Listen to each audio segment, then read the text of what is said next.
Alright guys, welcome to Go for the Pen with Mike EQ and King V.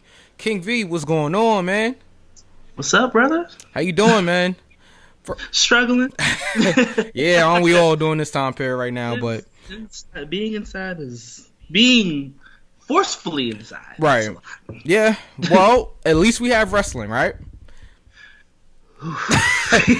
First off, I want to start off by saying thank you to Jeff Meacham. Just really quick, I said it on Jeff's podcast maybe a few months ago, but I started watching Talk Wrestling on the No DQ channel. Actually, it was on, I guess, Jeff's channel. And they brought it onto the No DQ channel. Jeff left for a little bit. It's a long story, but I've been watching Jeff's videos for like maybe 13 years now or so. So, you know, and I was a fan. And then when Jeff left for a little bit, you know, it's not a secret, he left for a little bit. The owner of NoDQ.com, Aaron Riff, took over for the Talk Wrestlings and, you know, all of that. I guess Talk Wrestling was always Jeff's, but just the review videos that became Aaron's thing. So shout out to NoDQ.com. Shout out to the JEFF MEACHAM Network, you know, which me and King V are making our debuts on. So Jeff, thank you, and definitely appreciate you. And thanks for being a nice guy when I met you in LA when I was out there last year, man. So Ooh, we're in LA. Yeah. I took a little trip out there last year and met up with Jeff. So shout out to him. Yeah, shout out to you, Jeff. Thank you, Jeff. So a little bit about myself, right? I've been watching wrestling now for over 20 years, since I was a little kid. It's funny though, because I kind of missed most of the Attitude Era. I came in right at the tail end of the Attitude Era. Like, I think like around 2000 is when I like started watching it. So I had to go back and watch all of the old videos and everything. So, and you just run through the Attitude Era and even before the Attitude Era, which I've done. You know, I feel like I'm very knowledgeable on wrestling. I don't know everything, but you know, I do know a lot. I've watched a lot. I've studied a lot, you know, so, yeah, and I've been in a ring before, you know, and I'm taking a bump, so it was the last bump I ever took, but I took a bump. First and last. Yeah, nice. right, but, King V, why don't you tell the people a little bit about yourself? I'm King V. I've been a wrestling fan for over 20 years. To be exact, this year would be year number 26. Wow. With my first ever wrestling event being WrestleMania 10 that I watched with my great grandfather, God rest his soul. I've been a wrestling fan since then, and it's gotten me through a lot. I love wrestling. It's been a huge part of my life. It's actually how me and you became really, really close. This is really how we bonded. Yeah, so, yeah, definitely. You know, wrestling is a big part of my life. Definitely. I mean, and it's a big part of my life too. I mean, no matter what happened in my life, wrestling was always there, and that just goes back to right now. I mean, wrestling's here. You know, all other major sporting events are canceled, but wrestling is still providing us with entertainment. However you feel about the empty arena shows aside, you have to thank the men and women that's putting, you know, their lives literally on the line, not only in the ring, but outside of the ring, just to entertain us. So for that, thank you. Yes, thank you. So thank you very much. Thank you very much. Yes. So what this show is really going to be about, it's a like a recap of sorts, you know, of you know, the biggest moments, our favorite moments, you know, things of that nature from the past week. It's not going to be like an in detail review show. There's enough of those out, you know, but it's going to be more like an analytical show on our favorite you know, angles and storylines and things of that nature. So we look for your feedback, you know, let us know how you feel about it, and you know, we'll just go from there. So let's get started here. All right. All right. So, on Raw, I had a few notes written down here. Drew McIntyre opened up the show with Zelina Vega and her team. First, Zelina Vega's been getting a lot of exposure on WWE television lately. I actually have mixed feelings about that, but I'll let King V start off with how he feels about what's been going on in Raw lately. So, my feelings about Raw, I'm glad Drew McIntyre's champion is long overdue, is well deserved. Yeah. I can't really say how I specifically feel because I'm so used to it. I think the empty arena is something for me to get used to. Yeah. So it's hard for me to, pop when I need to and stuff like that. But Drew is fantastic. I'm so glad he's getting this opportunity. Now with Zelina Vega that you brought up. Yeah. I love her. I love, another thing about me, I love women's wrestling. Some of them. Not a specific, person. But, I love wrestling. With Zelina, I want to know about your mixed feelings. Because I want to see if your mixed feelings are my mixed feelings. Okay. So how do you feel about her getting this spotlight, being the manager of that made-up team plus Andrade? So I don't have a problem with her being a manager. I don't have a problem with her having a faction. I think she's phenomenal. I think she's great in the ring. I think she's a great talker, and that's why she's getting the opportunity that she's getting. But I watched Raw for the last 2 weeks, and it's like become the Zelina Vega show. And it's like, that's kind of my criticism of it. It's not really on her. It's not me, criticizing her work.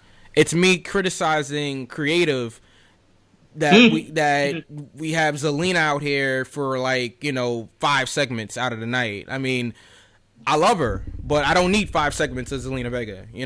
Keep her special, because what's going to happen is people are going to get tired of it. Yeah. Right? It's going to become repetitive. And oversaturated. Yeah.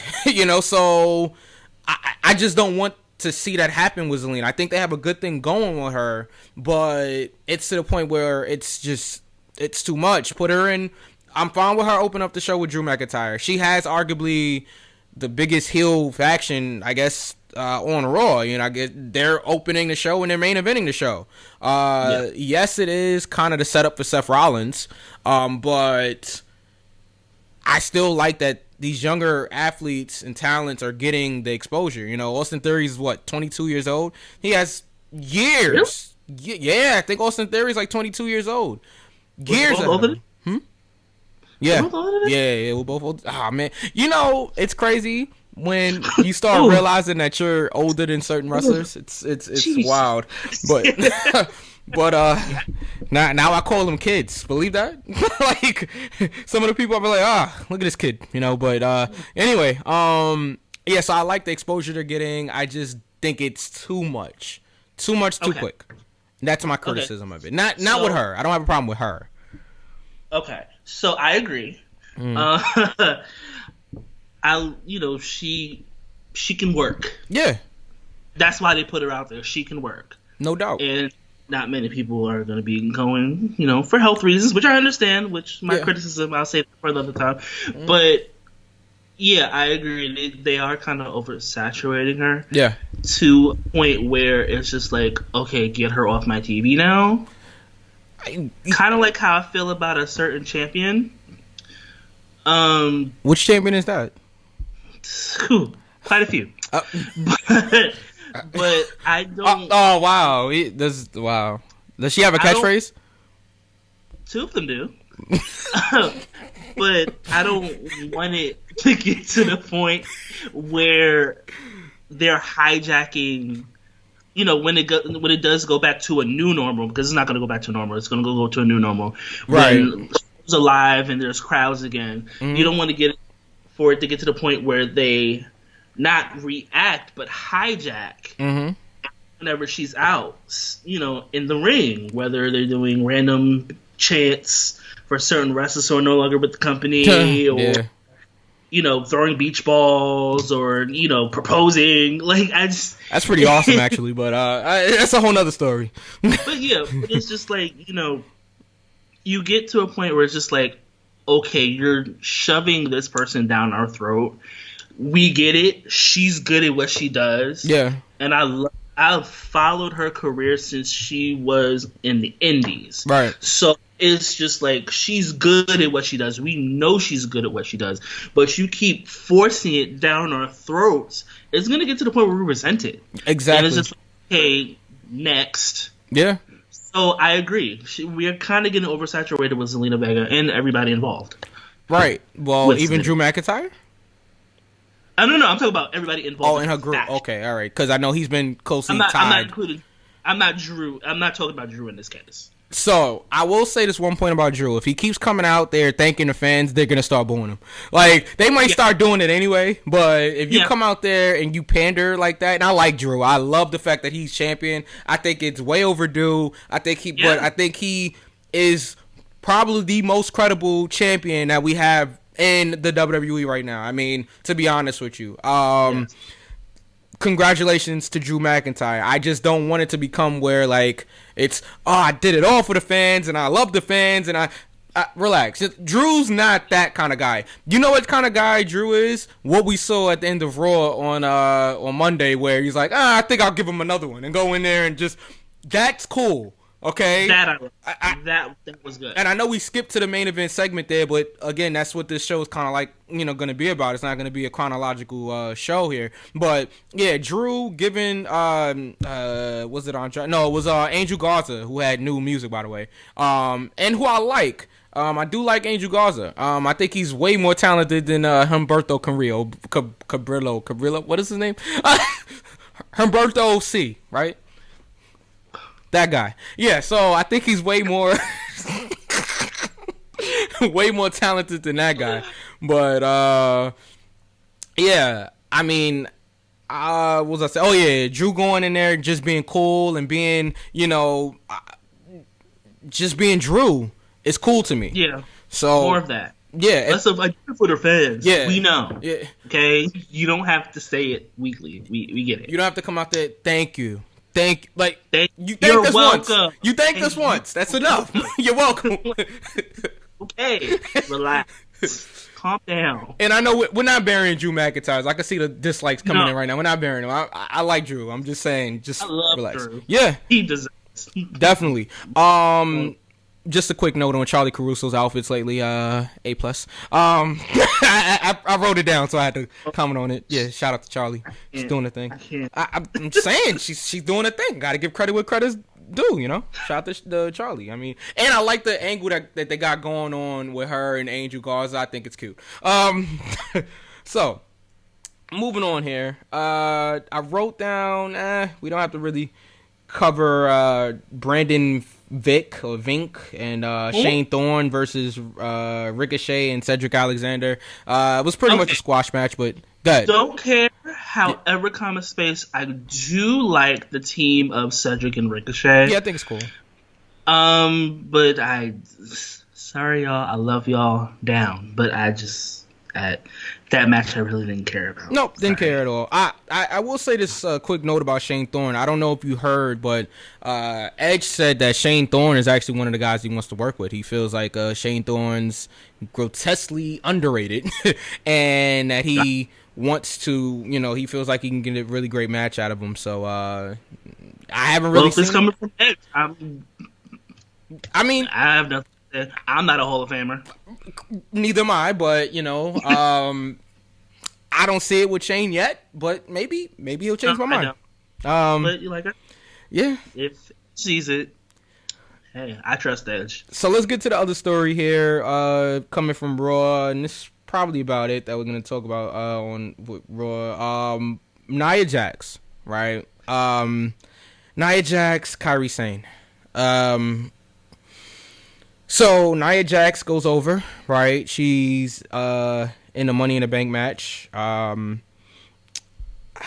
But I forgot to mention, since we talked about Austin Theory, he faced Aleister Black earlier in the night, and Aleister Black won, obviously, and it's going to the Money in the Bank pay-per-view. Just want to say that. But speaking of Money in the Bank, Nia's in Money in the Bank. People are calling her unsafe. What is your overall take on Nia Jax and the stuff she's been saying lately? Okay, so my thing about Nia, I love Nia. I've always loved Nia. I've seen a lot of the comments saying that she's an unsafe worker. Right. Maybe a couple of years ago, I would have agreed. Maybe a couple of years ago. Now, I guess she's being the monster. Right. Or, the big, I don't want to say big woman. The monster. Yeah, in this case, fine, monster. Yeah. And that throw to the turnbuckle kind of looked like it hurt. That was nasty. Like, I'll get to that, but that was nasty. I don't know if that was... Kyrie looked hurt, like, for real. Yeah. The things that she says... I do want to shout her out for using a Rampage. She did ask Paige. A lot of the people were mad, like, when are you using a Paige? Paige cannot wrestle anymore. Right. Unfortunately, as much as I hate to say it too, Paige it's unless you try to do a Daniel Bryan Edge situation, it's done for Paige. It's done for Paige at this point. So Nia using the Rampage, I don't mind it. That other finisher that she used, that the military presence of the Samoan drop, I liked it. Yeah. The things that she says. Now, I feel like a lot of times she gets away with some things because of who she's related to. But what she said recently about a certain someone that you like and I don't. What up, Rhonda? A broken clock can be right twice a day. Right. And it's a great saying, by the way. It's not like I don't think she's safe. Okay, so wait, I'm trying to find a way to say this. It's not that I don't think she's safe, but I don't... I'm just going to go ahead and say it. Sometimes it shows that she may be not careless per se, but I feel like she's overzealous sometimes. I think that was the word I'm looking for. Overzealous. It's a good word. So she wants to make it look good, but doesn't go the way she wants it to. Yeah. I hear you.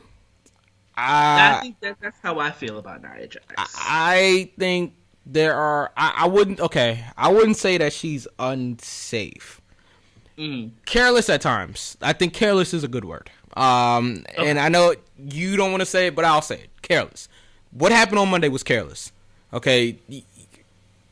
Wrestling, you're giving the other person your body, right? Yeah. Nia outweighs Kyrie by like 100. Enough. Put it that way. Yeah, enough. Okay, right? That sounded wrong. Okay, let me go ahead and clarify that. There's a...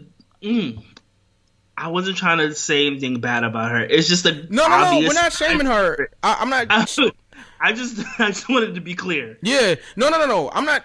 We're not shaming her here. I'm just saying that obviously she's bigger than Kyrie. I don't think that's inappropriate to say. She's bigger than her. So if you're bigger than the person, they're really trusting you with their body, right? This is wrestling. And Kyrie's little. That's what I'm saying. She's not even like. Again, I don't want to get to that, but she is smaller than her. Put it that way, right? So, if you have a smaller athlete, right, that you're working with, it is your job to make sure that you protect them, okay? I don't feel like Nia did that. And your job as a wrestler is to protect the person, which in turn, I don't feel like she did her job on Monday night. Say what you want to say, but, I mean... I agree. No, I agree. It is what it is. I was trying to find a roundabout way to say it, but I agree. Yeah. And I'm sorry if people don't like that. It is what it is. Like you can see it. I wouldn't say she's unsafe like all of the internet is saying, but I do think that she needs to realize at times, listen, it's a work. You're not trying to kill the girl, you know. And that's just really what I got to say about Nia. I don't know. I guess when we do our predictions video for Money in the Bank, which should be coming up soon. Words. When we do that, we'll talk about who we think is gonna win that. But I think Nia is a strong, a strong pick to win. But we'll talk about that more. Anything else about Raw that you want to cover? I know a lot of other things happen, but it's not really nothing too crazy. Not really relevant. So I'll just say this about Raw. Mm-hmm. Or about a certain someone on Raw. Yeah. Bianca Belair's a star, and you're gonna hear me say this a lot. Yeah, definitely. So just letting y'all know, I love the EST. Bianca Belair's a star. Yeah. She's a star. I'm gonna say this, now that you reminded me. The Street Profits never need to be on commentary ever again when Bianca Belair is in the ring. It was annoying. Okay, and I like the Street Profits, but oh my God, I wanted to turn off the television. I'm going to go ahead and agree with you here. Now, granted, well, my bad. Hey, you're probably watching it. Yeah. We'll probably cheer for me like how Montez cheers for Bianca. Yeah. It was cute at first, and it's just like, okay, we get it, you're married. Yeah. You stand for your girl. You stand for your wife. Okay, I too. That's fine.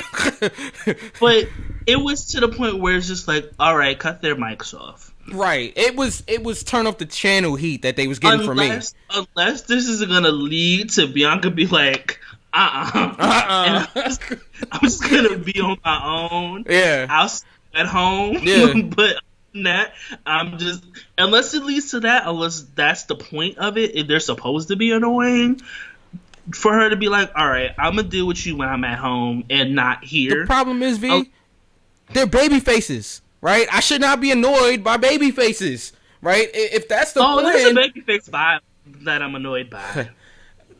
Might as well just say it. Who is it?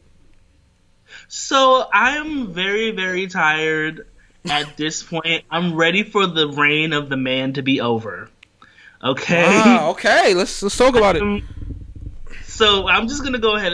We're just going to make it quick. I'm going to make it quick. Yeah, because we got a lot to cover here. Watching Becky win at WrestleMania was a moment. Yeah. I enjoyed the first maybe 6 to 8 months of her reign. Okay, that's fair. And then it got repetitive. Okay, it's like, all right, you're the man. Whoa. Okay, you get it. And it's just like, I'm tired of it. Yeah. And I also don't want to see Ronda's homegirl win it either, because that's going to be boring. As talented as she is. Yeah. Well, I know she's out here killing indie girls on, Raw. Shout out to, what's her name? Indy Hartwell? I'm sorry. I like her. I've actually watched her match. I looked her up after that match. Yeah. I thought, this girl is good. I like her. I actually saw her work last year at this Women's Crush Wednesday event that they was doing. It was an all women's wrestling show that they was doing last year, WrestleMania week, here in Brooklyn. That's where I met my homegirl, Kiara. Shout out. What up? So anyway, but yeah, I didn't meet her, but I saw her work. She, she's pretty good. I just don't. I'm sorry, I don't want to mispronounce her name, and I didn't write it down. So yeah, but talented girl. I'm ready for the reign of Becky to be over, and I don't want the reign of Shayna to begin. So yeah, Becky has, like I said, oversaturation. So what we're saying about, Zelina Vega. Yeah. The oversaturation it's become tired. So it's time for you to lose the title, sis. I'm tired. I'm very, very tired. I'm exhausted. No, same here. I thought that we were leading to a Becky heel turn. That's why she, kept the title. But it doesn't look like that right now. Maybe everything's on pause because of, the, COVID-19. So maybe that's what's going on. I'm tired of it. I'm exhausted. I'm sleepy and you're tired. Right. So, all right. Let's move on here. But before we do that, we got to take a break for our advertisers, at the Jeff Meacham Network. So we will be right back.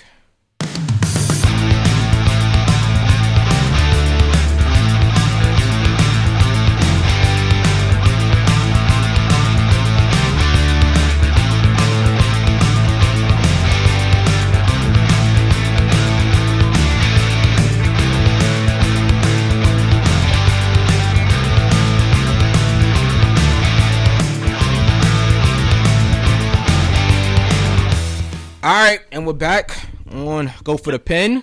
NXT time. Yes. So, first of all, have you been watching, NXT like in the past couple of weeks? Are you all caught up? Yes, I'm all caught up. Grad school is a BI. Yeah. But yes, I've caught up on NXT. And NXT proves to be the better WWE show. Even better than SmackDown? And not necessarily this week, but okay. All right, we'll get there. All right. So, quickly, I just want to say about NXT, the only thing about the Cruiserweight tournament that I care about is Drake Maverick's story. Are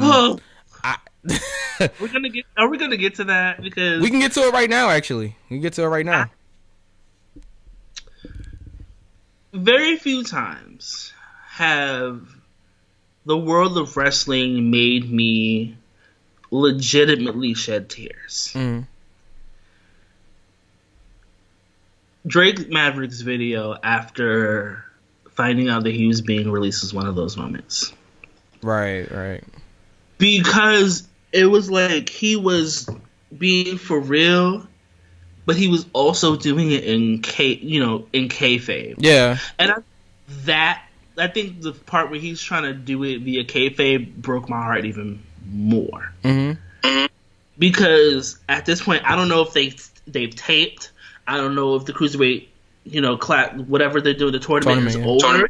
So it's just like, I'm heartbroken if this man is done. Unless this is a work. I'm just saying, unless this is a work, I'm gonna be heartbroken.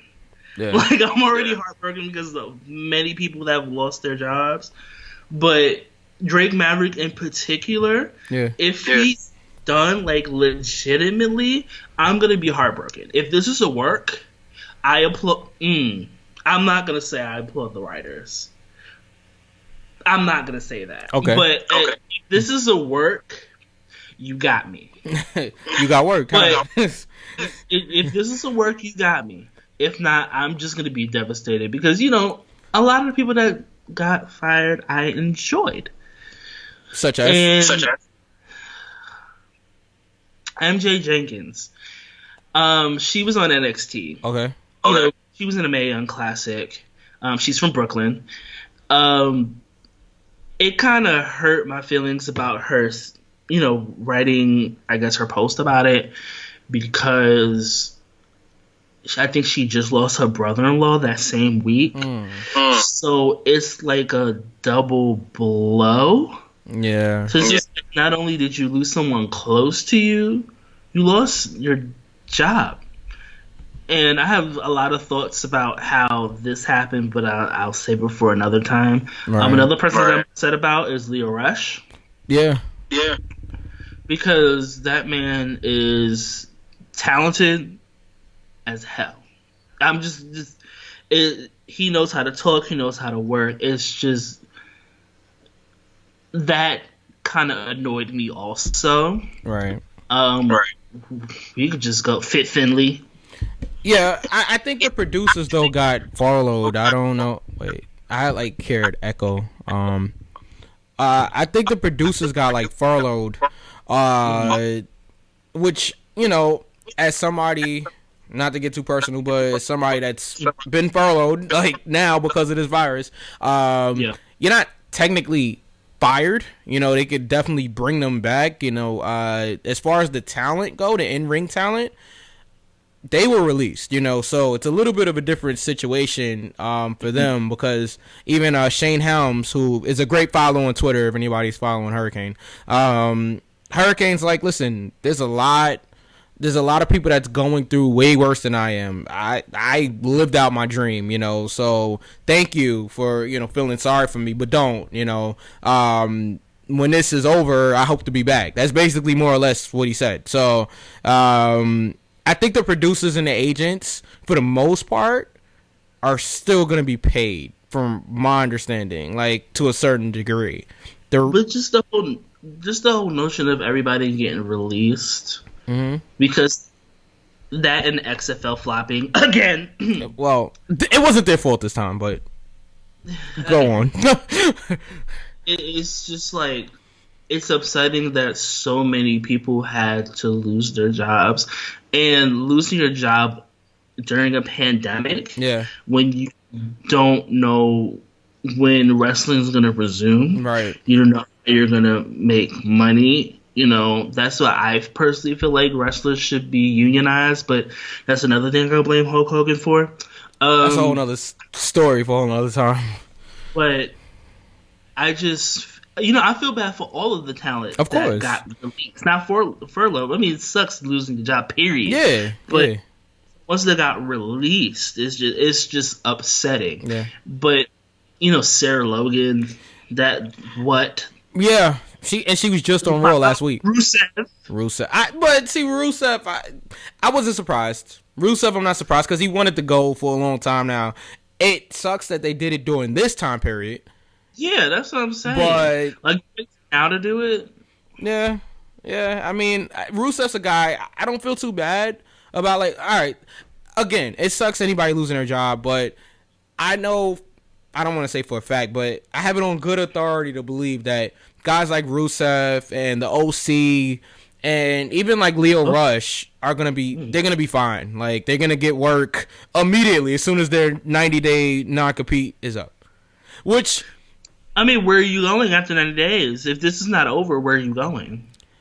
I mean, I know the OC have a job whenever they want it back in Japan, whenever they want it. You know what I'm saying? Once this ends. As far as Rusev, AEW should pick him up without hesitation. The Revival's probably going to AEW without hesitation. Yeah. Oh, yeah. But going back to Drake Maverick. Yeah, back to Drake. Part of me really hopes that this is a work. I as much as I hate to say that I hope this is a work, because it's like, why would you work us like that? Right. I hope that he actually wins, that he'll have a job. That just hurt my heart. Yeah. It really legitimately did. So he lost the first match, but from what I'm hearing, it's not like an elimination thing. Like, it's about record. So because when I saw him lose, I was like, oh god, no, not the first round. Yeah. Not the first round. Yeah. So it'll be interesting to see what they do. If I'm Jordan Devlin, I'm like upset right now. I'm breaking every piece of furniture in the UK because last time I checked, I'm champion. So, or I think he's actually from Ireland, so he might be in Ireland. I'm not sure where he's at, but he's not here in the States. So, and the other thing I have to say about NXT is I'm glad they did the Candice LeRae and Johnny turn. It's about time. Yes. Okay. So I have feelings about this, and they're good feelings. Okay. That segment was good. It was. I as much as of a fan that I was of Candice LeRae, like I said, I'm a huge women's wrestling mark. How she articulated herself to deliver that promo was good. I want more heel Candice. Oh, me too. We haven't seen it really. Stop flipping her back and forth.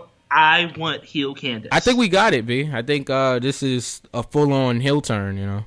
I also want Johnny being NXT champion and Candice being NXT Women's Champion. So I want that too. But I don't think it's going to happen for a while because as long as Charlotte has that NXT Women's Championship, Candice is not getting that championship anytime soon. That's another one I'm tired of. I hear you. I mean, and I'm not saying this like she's not. I'm not gonna say that she's not talented. She's super talented. I mean, she's super talented. Very, very, very, very talented. I'm never gonna deny her that. Yeah. But y'all throw a title on her just because, and that is annoying because there's so many. The problem is that WWE as a whole don't know how to properly build multiple people at one time anymore. Yeah. That's because they don't have writers that know wrestling. Right. That's one of the main issues. And it's just like, okay, she's a Flair. Boom, title. Easy. Yeah. Her name is recognizable, you know, other factors. And it's just like, right. Boom. Okay, she gets the title. For what? Now, granted, I know Rhea Ripley had some issues with her visa. Yeah, we don't know what she's going to be like. Which is, I think, is part of the reason why she dropped the title. Mm-hmm. Personally. Yeah. But I just didn't... She could have retained and then had to relinquish it, something like Charlotte doesn't need another title. I know by the time she ends her career, she's gonna be the one to surpass her father. Oh, which makes sense. I get it. You know, unfortunately, Reed isn't here anymore. So if it was him, it would have been him. But Charlotte would be the one to surpass her father. Right. I get it. But she's been on the main roster since what? 2015, I believe. Yeah. It should be no reason why you have 10 reigns already. I'm just saying, you're like Moolah-ing the title. Oh, Moolah, that's a dirty word. That's shit. So yeah, that's a dirty word. But woo. It's just like, okay, you trust Charlotte. Yeah. But you should be able, as a writer and as writers and as a promoter, to be able to build multiple stars all at once. That's just how I feel. Because whenever all else fails, give it to Charlotte. That's how I feel that they're doing. Yeah. And it gets annoying after a while, and people react. But I think they're also looking at it from a standpoint of, all right, it's Charlotte. Whoever beats her gets over by beating her. You know, it's not necessarily. I think it's more so they're looking, especially Triple H, if because he's the one running NXT. I think he's looking at it like, all right, give me Charlotte back so I can help build somebody else. Once whoever beats Charlotte winds up becoming an even bigger star because they just beat Charlotte Flair. So I mean, you had Rhea Ripley, you had Bianca. I mean, y'all decided not to do that, and you have Io Shirai, which I'm pretty. She's sure not going to beat her. I don't think Io's going to beat her. I don't think Io's going to beat Charlotte. Who do you think is going to do it? Who's going to do it? Nobody right now. I don't think they have anybody that's going to beat Charlotte right now. Honestly, on the NXT roster, I don't see it. I mean, I don't see any like babyface, because it would have to be a babyface, or a tweener type of person, right? That people respect. You can say since we're getting the Charlotte versus Mia Yim match next week, in which I didn't like that hand comment, but I'll leave that for another day. But you wasn't supposed to like it. I mean, yeah. They was supposed to be, because when I first heard it, I was like, oh, like that was what a backhanded compliment was that, Like, there's undertones there, but I'll leave that alone. Of course. But yeah. But if they build Mia Yim, if you're not going to give it to Io Shirai, who I think should be champion at least, Mia Yim is another one. She's a vet. Let's be real. Yeah. She's a vet. Yeah. Depending on how you feel about her. I know you had feelings. We've talked privately. I'm good on Mia Yim, but that's another story. Feelings, but she's a vet. Yeah. She has the ability to carry. So, and a lot of the women down there are good. So it's just like, most of the women down there are good. Yeah. So it's just like, why not? Yeah. All right, we gotta keep moving here. Okay. So Dexter Lumis was in the main event of NXT, which featured, which I guess we could talk about it quickly, which featured the Dream, okay, the Velveteen Dream versus the Undisputed Era after Keith Lee got taken out by Damian Priest. First of all, before we get to Dream, how do you feel about Dexter Lumis being in the main event? Do you like it? Do you not like it? How do you feel about it? I'm indifferent. Okay. Same. I didn't care. I cared. I cared. Sorry. Wait, say that again. You was kind of choppy there. So I didn't care. Sorry. Okay. I need to see more of him before I make my final decision. TNA Samuel Shaw, but that's a whole nother story. Yeah, big difference. Yeah. But okay, let's just get to it. Forget about the match. Dream is in the headlines today. God. I'll let you tell it. Okay, so all of this is going to be allegedly, right? Okay? Of course, because I'm not getting sued by nobody. Okay, right? So there was an alleged leak that the Velveteen Dream has been sending lewd photos to underage boys and girls. Now,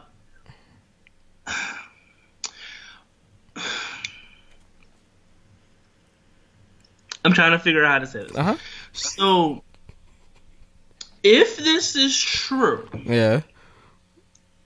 If there's evidence that states that he is in fact doing this, I have to watch my language. You're gross. Yeah. Children is where I draw the line. You know, children and abusing women is where I draw the line. WWE can't say the same, but you know, that's where I draw the line. And if, and that's a Janet Jackson if he has been doing that, then he needs to lose his job. He's gross. He needs to go to jail. Yeah. However, I was following this on Twitter. There was an account stating the alleged DMs from Velveteen Dream. But the first time that the person posted it, it just so happens that there was a group chat, right, that he had, not Dream, but the person that was accusing him, right, that stated exposing N-words. Now, me and you, clearly, how it. When he was asked about that, he deleted his Twitter and deleted the video. Because what he did is that he had the first video with the exposing N-words. You know how you screen record? If you have an iPhone, you screen record. Yeah. They can see what you have. Yeah. In that first screen grab, it had this, what's the name? The group chat that said exposing N-words. Right. Somebody pointed out he deleted it and reposted it with that part gone. And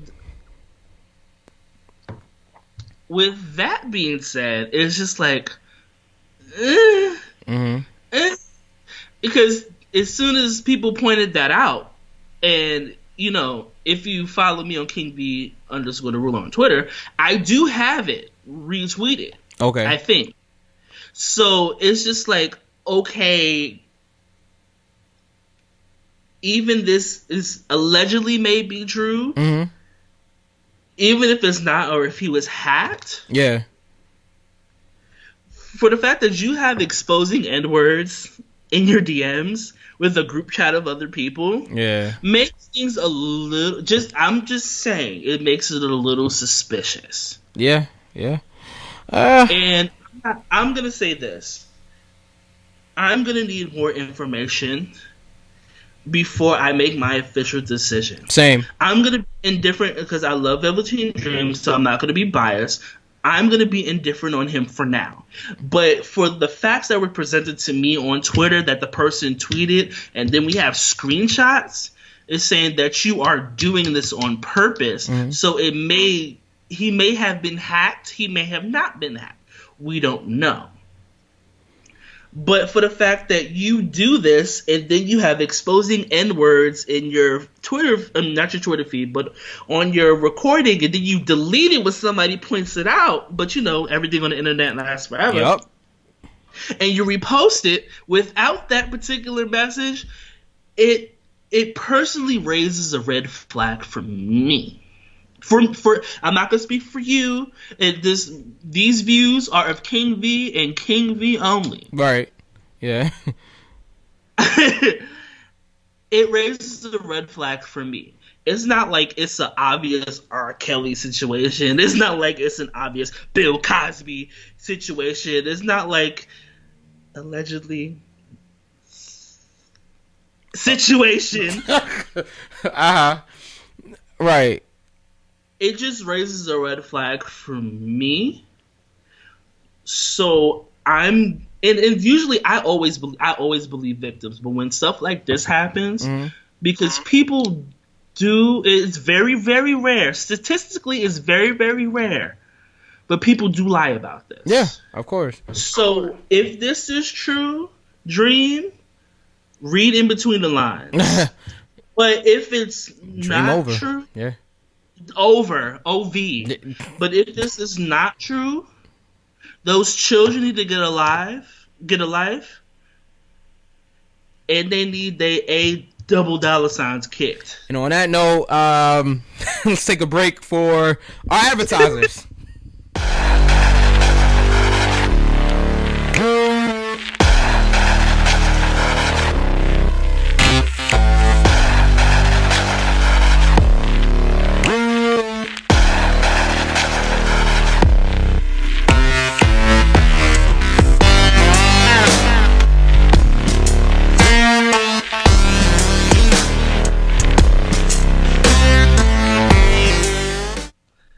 I was I'll be able to curse. Hey. I see. You're learning. Now alright, so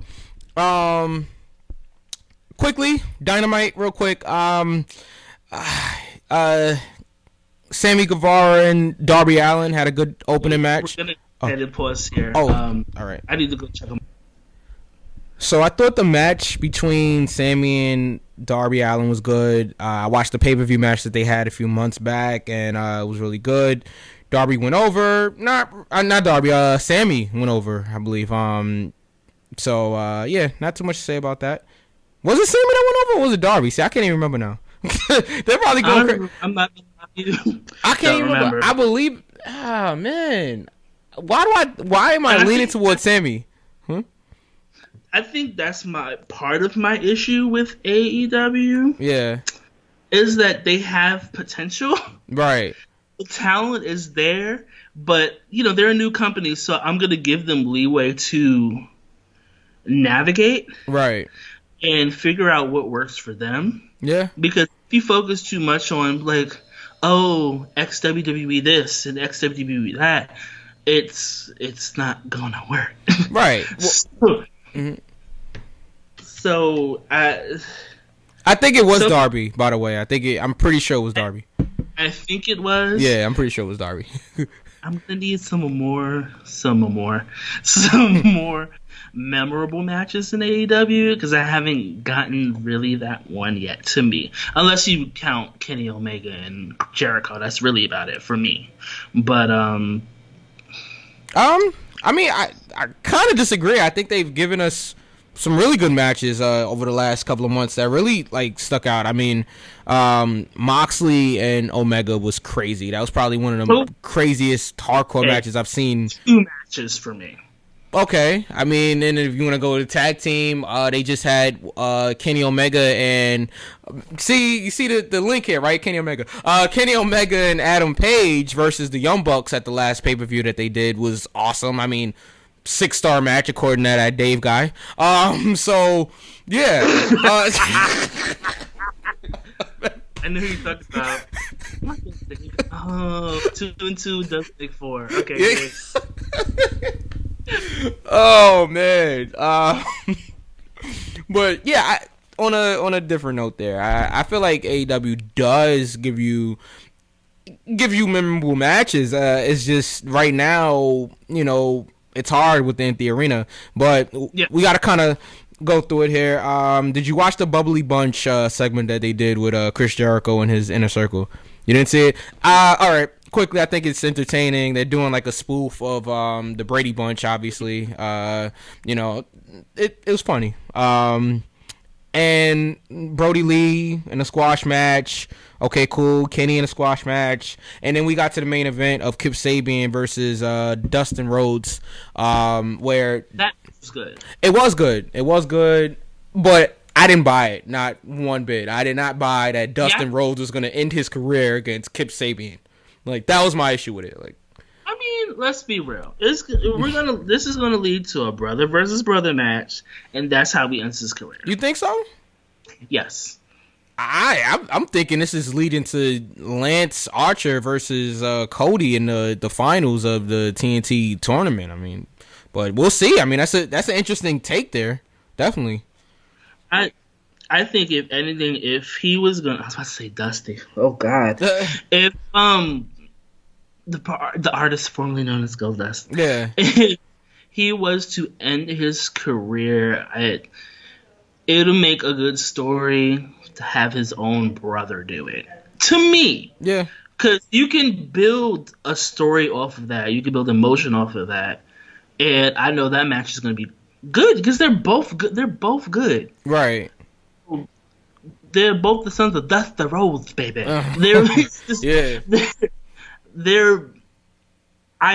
Part of me thinks that's where it's going. Mm-hmm.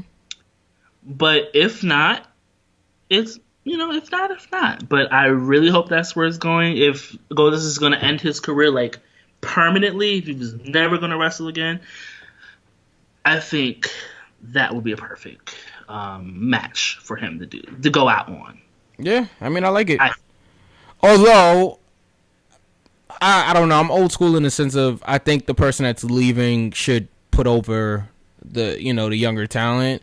I mean, I guess Cody is considered the younger talent, but I'd rather him put over somebody that's not family. But I mean, I'm cool. True. I'm cool either way. Either way they do it, I'm cool either way. And that was Dynamite pretty much for this week. And let's take our last ad break here. And we will be right back.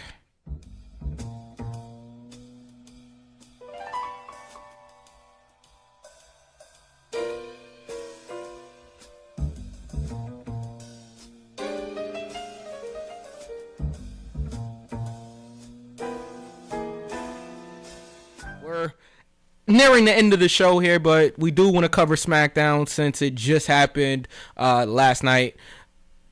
Yeah, last night. I had to make sure last night. What stuck out to you about SmackDown, if anything? So SmackDown was honestly and truly a pretty solid show. Yeah. I don't really have many problems with it until it got to the end, but overall the show was good. I like how it began with the New Day and the Lucha House Party and Morris and the Miz, and then the Forgotten Sons who made it. That's new to me. And yeah, they're still forgotten to me, but okay. So I want to talk about the Money in the Bank qualifying match. Sasha and Lacey, correct? Okay. So it's becoming more and more obvious. What's that? That it's either Sasha's gonna find a way to either get in them. I want to save this for our Money in the Bank prediction matches. Okay. But I want to say what I want to say for the Money in the Bank prediction matches. But their friend Bayley and Sasha, their friendship is going to dissolve, and Sasha's leaving Boston champion. Okay. I'm gonna save how. My two theories how. Well, I could actually say one because I'm not sure what they're going to do yet. Right. I either think that it's gonna be a one-on-one match, or she's gonna Eddie Guerrero her way into the Money in the Bank ladder match and win. It's possible. The only reason why I say that is that if there's like a one-on-one match with Bayley and whomever, yeah, Sasha's gonna cash in. It's either Sasha's gonna cash in on Bayley, or it's gonna be a one-on-one match, and then Sasha wins in Boston. But Lacey Evans has grown on me. Yeah. You know, except for that one time on Instagram. Yeah. Yeah. But the super kick by Tamina. Nobody's meaner than Tamina. And Alright, V. Alright. That's gonna. I don't know how this is gonna work out, but there's something that I want to say because I have a couple of Money in the Bank predictions, but we'll save that for predictions time because there's several ways of this to go. There's only one way that I don't want it to go, and I'm just gonna say it right now: it's Shayna Baszler. But okay. There's another qualifying match. It's Carmella versus Mandy Rose. Yeah, next week. I'm interested in that, actually. I am too, just because I'm curious as to what's gonna happen. Yeah, I think Sonya's gonna get involved and cost Mandy the match. I think that's the obvious way to go there, but that's how I feel also. But I think that, dang, I gotta save that for the Money in the Bank predictions too. I can't say what I really want to say, but that tag team match for the women's tag team championships. Yeah. So I know how you feel about how I feel about Dana Brooke.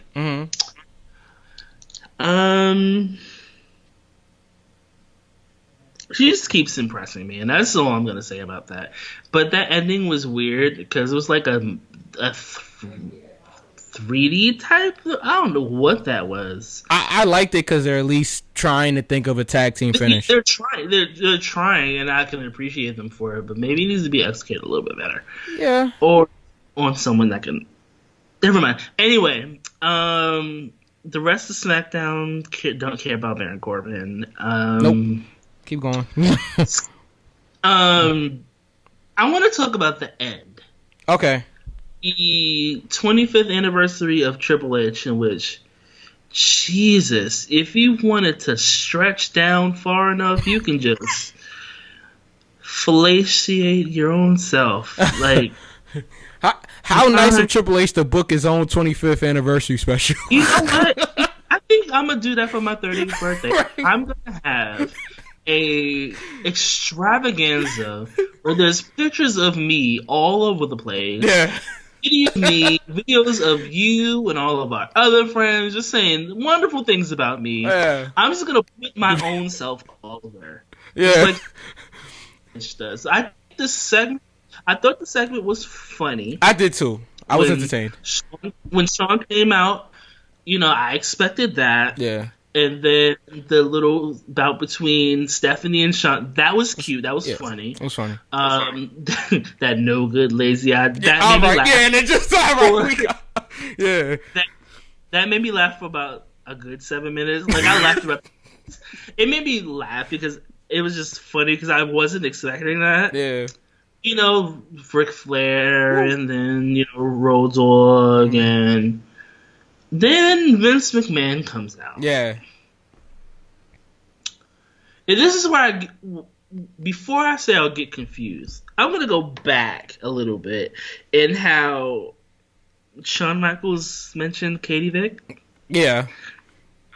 That was something I wasn't expecting in 2020. Me either. I was confused and also disgusted. And if you are younger than we are, yeah.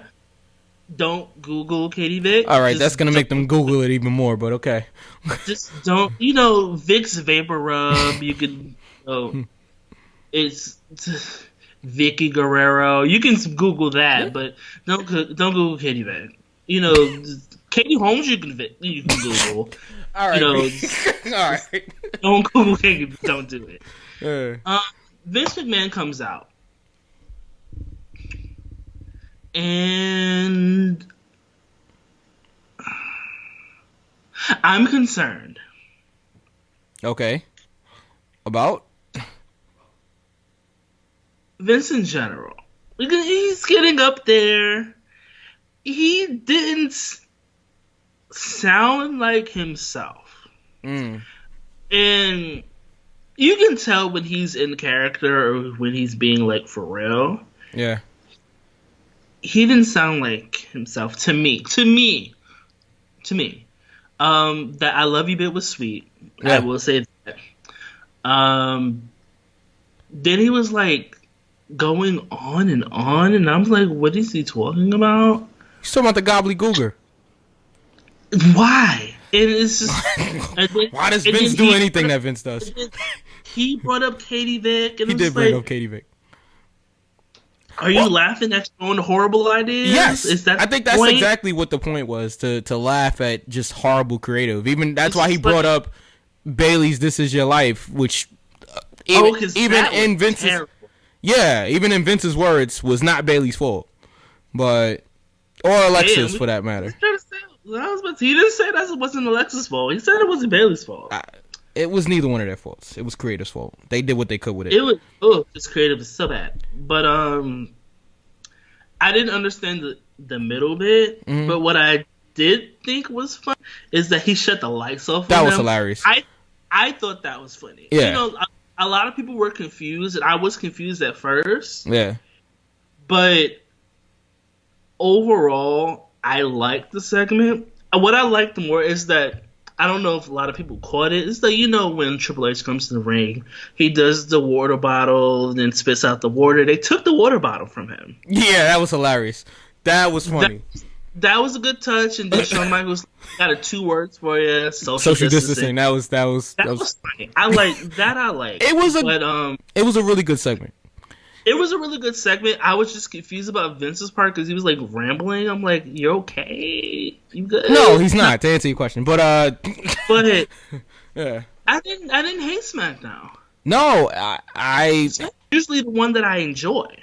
I usually enjoy SmackDown. I usually enjoy NXT, and then Raw is like hit or miss for me. Yeah. Pretty much the same, especially in the last couple of weeks. SmackDown's been a show for me.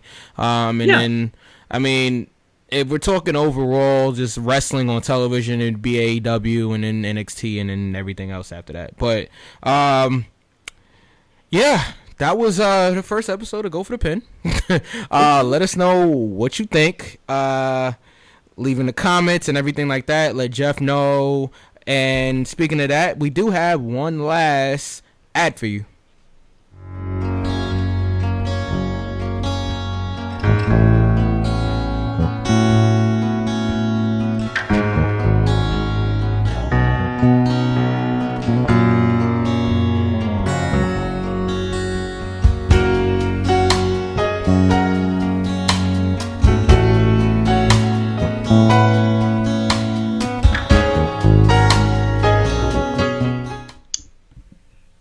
Once again, thank you to Jeff Meacham and everybody at the Jeff Meacham Network. Support Jeff by going to teespring.com/stores/Jeff Meacham Network. That's on Teespring. You could find King V at King V_the ruler on social media. And Instagram. On Twitter and Instagram. You can find me at DJ Mike EQ on Twitter, Mike_EQ on Instagram. Follow my other podcast that I do called The New. If you're into hip hop and, you know, pop culture, stuff like that, it's anchor.fm/The New, where you can also hear Jeff Meacham's network. So there you go. V, always a pleasure. And we will see you guys next time on Go for the Pin. Stay legit.